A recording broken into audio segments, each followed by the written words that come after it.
जय हिंद दोस्तों।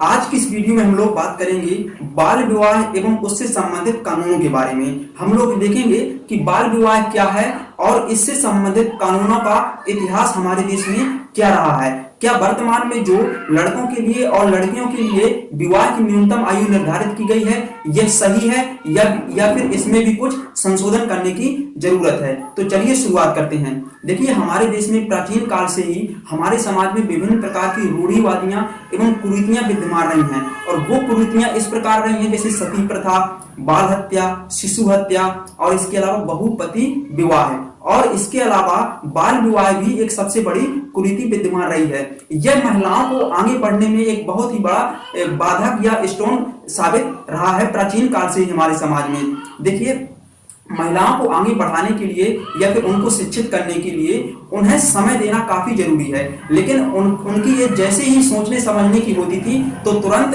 हमारे यहाँ पर प्राचीन काल से ही विवाह के लिए प्रस्ताव आने लगते थे। तो उनका कम आयु में विवाह कर देना भी उनका अशिक्षित रहने का एक प्रमुख कारण रहा है। देखिए, सबसे पहले क्या हुआ कि हमारे देश में सन 1872 में एक अधिनियम बना था जिसका नाम था नेटिव मैरिज एक्ट।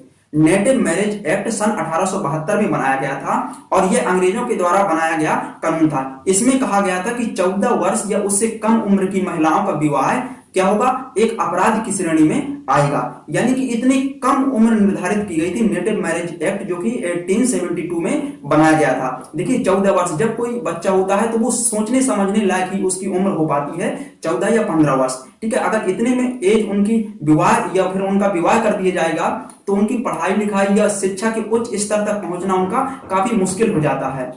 तो इस कारण से क्या हुआ कि ये जो नेटिव मैरिज एक्ट 1872 में पारित किया गया था उसके बाद तुरंत सन 1891 में सम्मति विवाह अधिनियम जो पारित किया गया था 1891 में, उसमें ये था कि 12 वर्ष या उससे कम उम्र की महिलाओं का या लड़कियों का विवाह जो होगा वो अपराध की श्रेणी में आएगा। यानी कि 12 वर्ष या उससे कम उम्र की लड़कियों का विवाह वर्जित कर दिया गया था सम्मति आयु अधिनियम में। ठीक है, जो सम्मति आयु अधिनियम था 1891 में पारित किया गया था।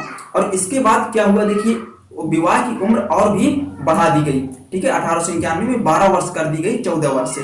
ठीक है, इसके बाद क्या हुआ कि सन 1930 में एक अधिनियम पारित किया गया था जिसका नाम था शारदा अधिनियम। और इस अधिनियम में विवाह की आयु क्या रखी गई थी, इस अधिनियम में विवाह की आयु लड़कियों के लिए 14 वर्ष और लड़कों के लिए 18 वर्ष निर्धारित कर दी गई थी।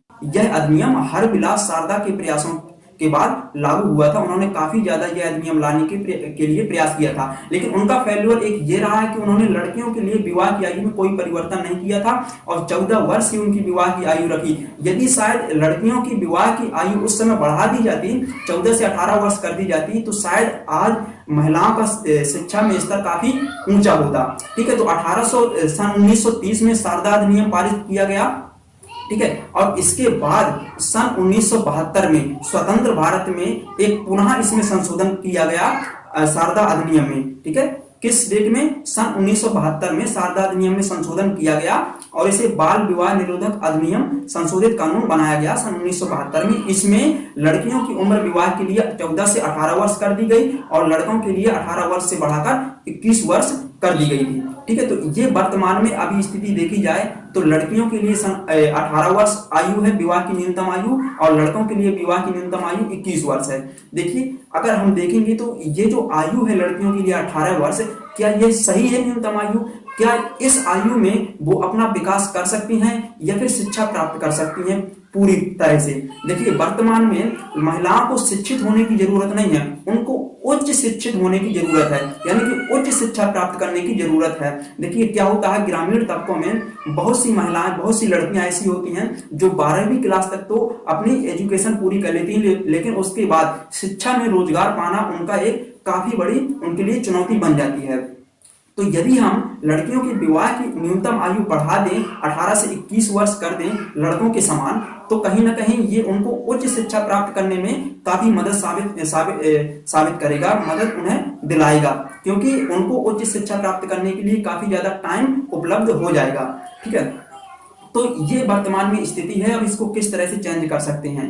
देखिए, एक प्रसिद्ध समाज सुधारक रहे हैं। देखिए, समाज सुधारक जितने भी रहे हैं उन्होंने कहीं ना कहीं महिलाओं की कंडीशन में सुधार करने के लिए अथक प्रयास किए हैं। जैसे सबसे फेमस नाम है राजा राम मोहन राय, स्वामी दयानंद सरस्वती, ठीक है। इसके अलावा और भी महादेव गोविंद रानाडे, ठीक है, और ज्योतिबा फुले, ठीक है। तो और भी अनेकों समाज सुधारक रहे हैं। देखिए, जो स्वामी दयानंद सरस्वती हैं, उन्होंने 1875 में आर्य समाज की स्थापना की थी। और इन्होंने जब 1875 में आर्य समाज की स्थापना की थी तो स्वामी दयानंद सरस्वती ने कहा था, इन्होंने लड़कियों के लिए, लड़कियों और लड़कों दोनों के लिए विवाह की न्यूनतम आयु निर्धारित की थी।